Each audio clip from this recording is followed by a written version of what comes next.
Hey everyone, my name is Belton Bastion, and you are listening to AmberX, the audio experience for those chasing dreams in business, entrepreneurship, finance, and much more.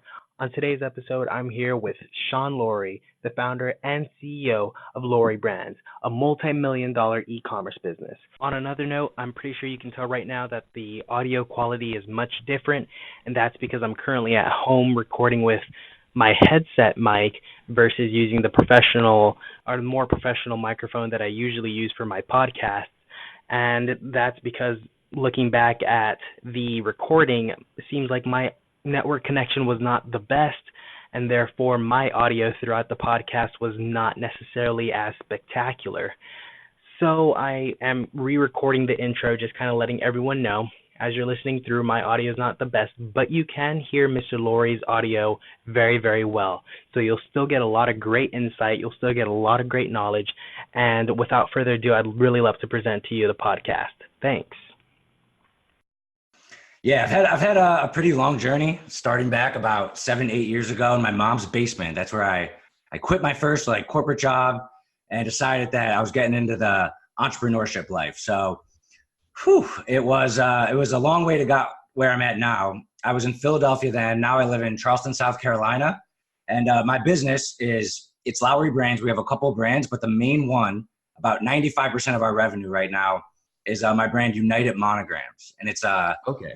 yeah. So we have about 112,000 followers on Instagram, 300,000 on Facebook. We found a great niche with this business. And it's actually, it's like girls' clothing. And Okay. I run it with my fiance. We have about 12, 13 employees now. And you're in California, right? Yes. Yeah. So actually there's this trend that I didn't know about, but it's for girls, and it's really like a southern states kind of trend, but it's called monograms. And it's girls get like their initials. It's like they're personalized on like sweatshirts, t-shirts. So we didn't really know that this niche even existed because we're from Philadelphia, but we kind of learned about it. And I can explain all the reasons why we've picked it, because it's a great business model. But that's the business now. And I never thought I'd be running like a girls' clothing company, but that's where it's taken me. Yeah, so that's kind of the very short version, but there was a lot of stuff in between there that got to where I am now. But yeah, things are going great. That's really awesome. So I'm always curious whenever I see businesses starting up, I'm always curious, like, why did you choose to go in the certain route that you're going? So in your case, it's t-shirts and clothing. What about clothing and t-shirts made it something that you wanted to get into? Okay, good question. All right, so people always, the good advice that entrepreneurs give is like, just start. So I quit my job and I had an entrepreneurial bug. I knew I had to do my own thing, and I quit my job. And the first thing that I did was get like a t-shirt press. And I honestly don't know why. I honestly thought it was just kind of easy. I didn't know. I didn't know exactly what path I was going to go on. The first thing I did was kind of sell shirts to like local fraternities and sororities and businesses. That's not at all what I do now. But I just took the leap. I got that equipment, and my objective was to start selling shirts and making money and then seeing what happens. So I've made a lot of adjustments to get from there to here. But the first thing that it was just t-shirts. And honestly, I don't know why. I don't have a lot of passion for necessarily clothing or shirts. I just started something that was simple, and then my passion all comes from running the business. That's the element of it that I love. It's watching it grow. And everyone needs a product or a service, and there's a lot of time we're going to have to grind and figure stuff out. So it's just a path that I thought there could be a lot of different routes, and it can go into a lot of different categories. And I didn't really have a great reason. I just wanted to start, and I picked something, and I never looked back. I never looked at any other routes or options that I had. I just got it and started t-shirts, and then just started moving. I really think building a business in general is hard, especially quitting your job to do it. And I would say that if you're quitting your job and going after something, you're really expecting, at least for either your ability in business is going to work and make the business run, or you're going to be putting in as much effort as you can into hoping that the business grows. And so I would personally think that building a clothing line is actually pretty tough. But I mean, were there any other challenges that you faced trying to build it up, or was it just smooth sailing like a t-shirt business? All right, so Yeah. here's the path I took from that. So the first thing I started doing, and I did a podcast episode about this with my business partner, was we started doing, like I just said, teams and stuff. Now, I actually don't like that business model. I hate that business model. So it actually didn't go very well. My first 6 months in business were like terrible. I had no money. I like messed up a bunch of customers' orders. And I was happy I started, but it wasn't a very good start right out of the gate. So after about 6 months of that, I adjusted. And the first thing I had success with was I'm actually like a Notre Dame football fan. I'm a fan of, so I started a Twitter account for them. And I started like tweeting on the game days. And this was about 2012, and they were really good that year. They made it to the championship and got crushed. But that audience had about 60,000 followers on Twitter. And then I made a little e-commerce website. And this was my first time selling on e-commerce, which I love e-commerce. And I just kind of pushed that link out and pushed that website out to that audience. And I had my first success. I sold like tens of thousands of dollars worth of t-shirts just to fans like of Notre Dame across the country. And I was like, wow, there's really something to this. Now that eventually got shut down because it's kind of like copyright infringement. You can't really, it was kind of like raw early days. They just kind of said to me, hey, you can't really do this. And they ended up losing anyway. So I was like, all right, that's fine. Well, but they didn't take any money or anything. So I couldn't continue with that. But I loved it. But I loved the idea of building up an audience and then selling them products to purchase on their own time. That was so much better than my first business, which we had clients, and I would, have to build the relationships with the clients and call them and talk to them. They'd call me for pricing. I didn't like that. I don't know. I feel like it's harder to scale. I loved the fact that I could build an audience and then I could just put a link out to that audience and then people could buy it. I can wake up in the morning and see if people bought stuff. That's a great feeling. So I really fell in love with selling products online during that endeavor. And since I already had the t-shirt thing from before, that's what I sold. And then I built from that. So the next thing I did was, it was called United Tees. It was like a 4th of July kind of patriotic, like clothing brand, like with like red, white, and blue stuff. And and I built up a Twitter audience for that too. And that had about 90,000 followers. And it took some time to build that up, but I had a great audience. And then that was a big success. That's when I was like, all right, this is like my career now. Like I had like a few bucks, I had sales. I was like actually underway running a business. And then my fiance, who was a kindergarten teacher, she got involved and she started adding like the girls element to it because, hey, girls love shopping online. They like buying clothes more than guys, So that business was called United Tees, and it's actually still exists today, but it's just a small part of our business because we found this monogram niche. People started asking about it, and we didn't know what it was. And my girlfriend at the time convinced me to get just like a $500 at-home embroidery machine, and I wasn't so sure about it. I was like, well, I don't know about this. What are these? And then so we started that, and we had a few sales for that, and then the next thing it was doing so well that we got its own website called United Monograms because we had United Tees and then United Monograms. And that was probably about 4 or 5 years ago. And then over the next year or two, the monogram business just started doing so well that I had to move. I didn't have to, but I decided to move all my focus. It was slow at first. And I liked like the other one was kind of more of like my creation and like more like guys, cool products that I would wear. But I had to make a business decision. I was like, wow, this other business is way better. And so I slowly shifted the attention. And now our business is like I said, it's all monograms. And that's how we got here. And the one thing I was proud about myself for was I just made the best business decisions. Like, people say follow your passion and everything. And my passion's business. So I love the grinding and the building and the hiring.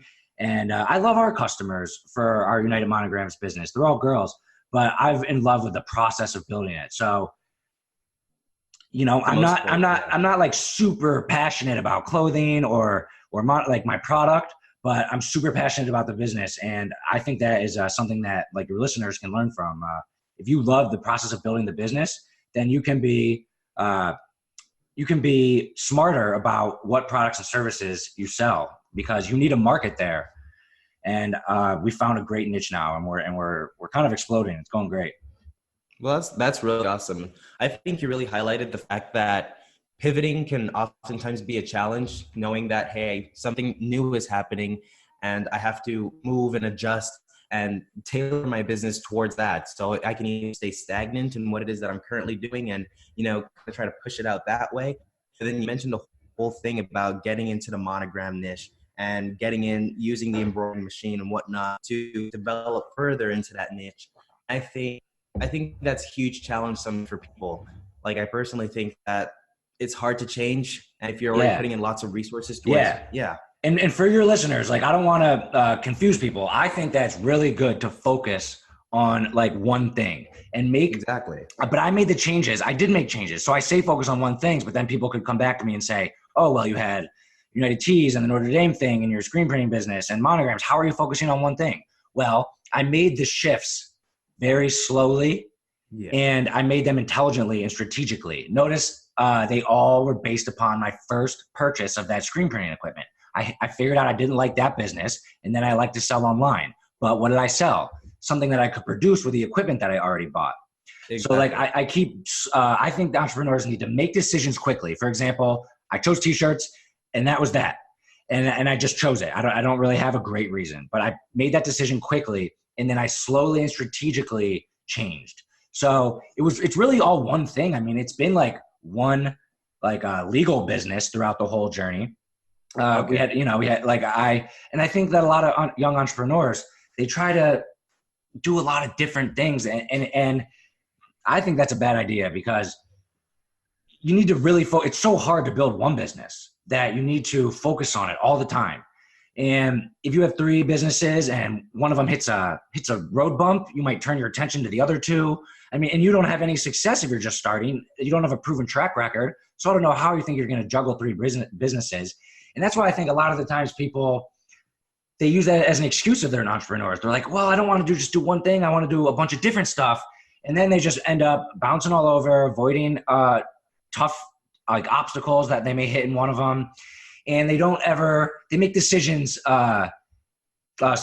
slowly, like they pick a bunch of different businesses and then they just change them all quickly and they never really commit to one. And I think focusing on one thing is really important for young entrepreneurs. Personally, I am working on home businesses, and I've noticed that sometimes doing a whole bunch of things at once, I would end up like pivoting a million times. And I would kind of think those pivots were towards greater progress. But now kind of looking back, I would say that I used to pivot a lot just because I didn't want to end up failing in one line of what it is that I was doing. It's really good advice for you. And you seem really young. Are you really young? Yeah, I'm 18. So you are somebody that I think can learn from that advice. And I think it's really good advice. And exactly, yeah. So you said you pivoted. Now, I look at the word pivot as that means that you have to, like, if you have a clothing business and then you start something completely different, that's not a pivot. That is a drastic change. Yep. That's completely true. Yeah, I really think that specific understanding of what it is that pivot is really important for people like me, and really important for other people who are my age or people who are starting in general, right? Little things like pivoting and knowing, okay, are you pivoting or are you just completely changing and whatnot? But right now, I was kind of thinking, I have an interesting question, right? Because I've been doing some things in e-commerce as well. Love it. And I've always been a little bit skeptical, but I want to know, where do you stand on this, given your experience in e-commerce? Do you think it gets harder to create an e-commerce business nowadays? Nowadays compared to when? I would say nowadays compared to when e-commerce started really being a thing, probably with Amazon and other big e-commerce online stores. Do you think now that everyone can really make it easily with websites like Shopify or Wix or WordPress, is it oversaturated or no, it's not oversaturated? It's not oversaturated because it's not e-commerce isn't the market, right? Like, markets are things that get saturated. Like if there's 100 companies selling cat t-shirts and then you sell cat t-shirts, that might be too saturated. But e-commerce isn't a market. E-commerce is how you sell things. So just the fact that a lot of people have online stores, that doesn't mean that you're competing against them. If someone is selling goldfish on their online store, they're not competing with me. So just because we both have e-commerce websites, that doesn't matter. And yeah, it's so easy to build an e-commerce website today. It is. It's easier than it's ever been before. Shopify is amazing. I've built my business up to 5 million in sales, like yearly on a Shopify site. And people who just do maybe like 10 sales a day use a Shopify site. Shopify is an amazing a platform that people can easily create a website on. So no, it's not saturated. It depends what you're selling. It depends what you're selling. Like it's the greatest time in history. If I wanted to sell shirts and it was 1988, how would I do it? I don't even know how I would do it. Maybe like a catalog. And that was revolutionary at the time. The thing is, you had to have like a storefront, right? Stores suck. Exactly. I hate stores. Do you like shopping at stores? Well, sometimes. Sometimes. Fair enough. But I hate stores. I hate shopping in stores. I hate going out and shopping. Like people like ordering online. So I don't think it's going anywhere, obviously. But no, your question was, is e-commerce oversaturated? And I think that is not the right question. I think it depends on the market. But if you're going to be selling products, I think there's only one way to do it, and that's online. How else would you do it? That's true. That's really true. Yeah. You're never going to find, I think this is another mistake people make. They try to find a niche that they're like the only one in it. Guess what? There's none of them. Everything, you're going to have to compete. Like you're going to have to, before you pick your business, you want to look at the market a little bit, but don't get hesitated by over analyzing, oh, well, a lot of people do this. I don't know if I want to do it. Like, just do it better than them. Do it better than them. Exactly. So I think that's one thing that I learned very recently. Like, just because you're not the only one in your niche doesn't mean that you can't compete. And that's the sake of market competition, right? I would think that you need to go in and want to make a better product, or at least understand the market better so that you can serve the people that you're working with better. And it's going to be so hard. It's going to be so hard. It's going to take so long. If you want to establish yourself in the market, it's so hard. How many years have you been working on your goals? All right. So, I mean, since we're kind of talking about markets a little bit, this Monogram business. So at first I started just the screen printing t-shirt thing. I mean, obviously that market's saturated, but I never really thought about the market that much. And then I transitioned the Notre Dame thing, and then the America thing. And then it was a strategic decision for Monograms because the business model is good. And there was one really big company in the industry and then a couple other like mom and pop shops. So we definitely had to compete, but I did notice that I thought the market could use like another big company, but I didn't really notice that till like after we started. So for the Monogram, we're like our slogan is the #1 online shop for monograms, which is more of a persuasive slogan. We're actually probably like the second biggest monogram company. But also that market's saturated by, like I said, it's very popular in the South. So our goal is to become the best one, and then also spread the trend across the country. So we kind of grabbed that market that already existed, and we actually innovated in it too. Like it used to be just embroidery, and then we started selling like graphic prints with monograms in it. That never existed before us. So we got in there, and we didn't know what we were going to do, but we were committed to it. And then we became an experts in the market, understanding what the customers wanted. We know they love shirts that have coffee stuff on it and have like pink and pink and pumpkins in the fall are like so popular on the material. And like that's something that I didn't know. And I've been learning year after year exactly about what products are going to start getting popular. So I just learn year after year, and I'm committing to the same market. And that makes you so much better if you have those years of experience under your belt. And it just takes time and commitment to a market. But if you learn it and you understand what the people want and you obsess with it and you are patient, then there's no reason why you can't be among the best in the industry. Yeah. So how many years would you say? 5 years? 4 years. Okay. 4 years, the United Monograms has been the main focus. Awesome. Yeah. So right now I kind of want to shift gears. I want the audience and also myself to really get to know you a lot more. So where are you from exactly? So I moved around as a kid. I lived in Syracuse, New York. I lived in Chicago for a couple of years, and then Awesome. I'm really pretty much from Philadelphia. Okay. But 5 years ago, I moved to Charleston, South Carolina, with my fiance, and that's where I live now. I live in South Carolina in Charleston, and I really pretty much made that move like pretty boldly. I just moved away from like all my friends.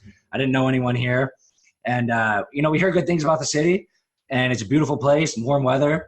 But really, like I went on a business trip. I kind of like had a lot of friends call me, want to hang out all the time, and I was like, you know what? I'm so focused on my business that I kind of just moved to this new place, and I decided that I'm going to focus on my business here full time. So it was kind of a bold move here, but that's where I am now, Charleston, South Carolina.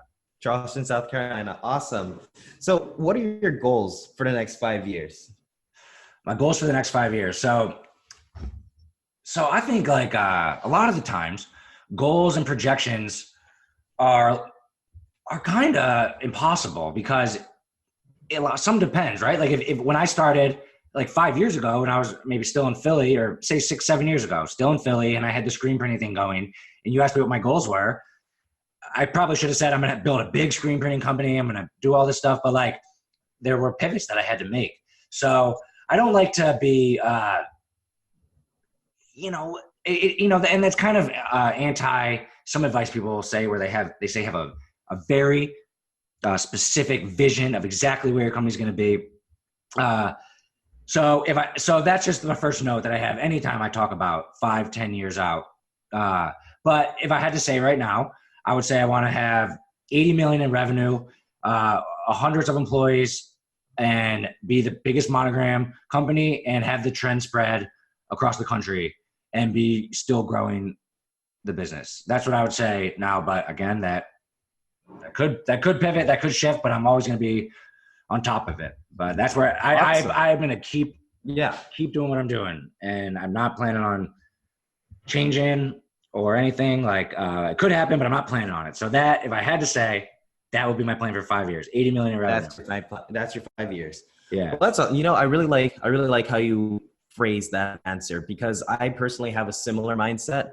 I don't really like to make specific goals in the next 5 years because I feel that sometimes that kind of limits me in my thinking, and I want to continue being wide open and being open to new things that I'm doing, and whatever it is, whatever niche it is that I'm pursuing. So if I'm working on building a brand and working on building something, I want to always be flexible enough. But I do like the fact that you also have that focus despite wanting to be open and wanting to always be influenced by the market and responding properly. Right. And you can make like more like mindset goals. Like you can say, I'm definitely still going to be running my business in 5 years. I definitely want to, get smarter and build up my skills with running the company and hiring and all the elements of that. So I think you can set like mindset things like 5-10 years out. But as far as industry specifics, that's a little, it's a little more, could change. I understand. Yeah. Do you want to start, like, is your goal in 5-10 years to have your own successful business? Is that something that you're committed to? I would say that's my 5-year goal right now. Right now, I just want to start something. I want to get my feet wet. I really want to. You're so young. You're so young, man. I love you already have such a good mindset already, just even asking these questions. So that's impressive. Thank you so much. Yeah, I really think that it's just something that I want to do right now instead of being up in the air all the time, making different types of plans. I just really want to execute. I think the best piece of advice I've really ever gotten is to just start doing. And I've given that advice out, just start doing, because great advice. Really, I love dreaming up new ideas. I love dreaming up new things, new inventions, new creations, but then they'd never really go past my brain. So right now I'm just, whenever I have an idea, I really want to work on it. And if I find that it's a really great business that I want to get into and something that I know I have the passion for, then I just really want to work every day at it. And I love what it is that I'm doing. I love real business. I love doing stuff like this, talking with other people who are in business. So, for me, that's really what's really motivating. And I'd really want to ask you, because I know you've been in this for a couple of years and you've been doing this for a long time. Who would you say is your biggest motivation? Who or what? What? Why? I would say, honestly, we can start with who. I mean, I don't really have a who myself. I like it. Yeah, but like honestly, it's corny, but obviously the goal for everyone is you want to have a happy life. You want to be happy, right? You want to Yep. enjoy every day. So I have basically trained myself to get that from business. Like I said, they say do what you're passionate about, and that advice is good, and it's complex in a way, but that's why I am passionate about business. I love seeing where something was, seeing how it grows, continuing to have something to fight for every day. That is the excitement that I get. So I just want to continue to always be doing that. I want to live to 150 years old. That's my goal. And the whole time, 150. 150, that's it. And my plan for that is to just always have something to do and always have something to be passionate about and wake up every day and have like an objective and things going on. And I think that is a great formula for happiness. So that's my motivation. That's why I love building companies, because one, you get a lot of money if you're successful in it. And that's awesome to have money. I mean, it doesn't make happiness just to have money. I hate the lottery, but like, so that's a good thing that comes from it. And more importantly than that, it just makes every day fun to have something to build for and have something to look forward to, and have things that you're fighting for, and challenges that arise and overcoming them. That a lot of people try to avoid stuff like that, but I want to keep growing my business and running into more and more challenges, because I think that is what motivates me, and that is what keeps me going, keeps me happy, keeps life entertaining and fun. So that's my approach on that.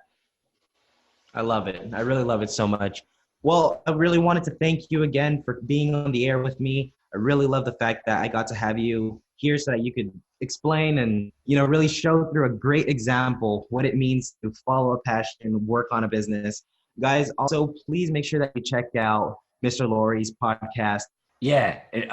The Sean Lowery Show. That's my podcast. The Sean Lowery Show. Yes, I'm so sorry. I thought it was Dr. Sean for some reason. But please go on his Instagram. I'll have everything linked in the description below. If you're watching this on YouTube or on Anchor, whatever it is, you'll be able to get connected with Sean Lowery. Make sure you check out what it is that he's doing. He has a lot of really, really awesome content on there. Sean, thank you so much for being here with me. I really appreciate it. And hopefully in the future, I can have you back so we can talk about what it is that you're doing next. I know you have a lot of really, really great goals going on. Mindsets. You have a lot of great mindsets going on, and I know you're going to be working towards them. Absolutely.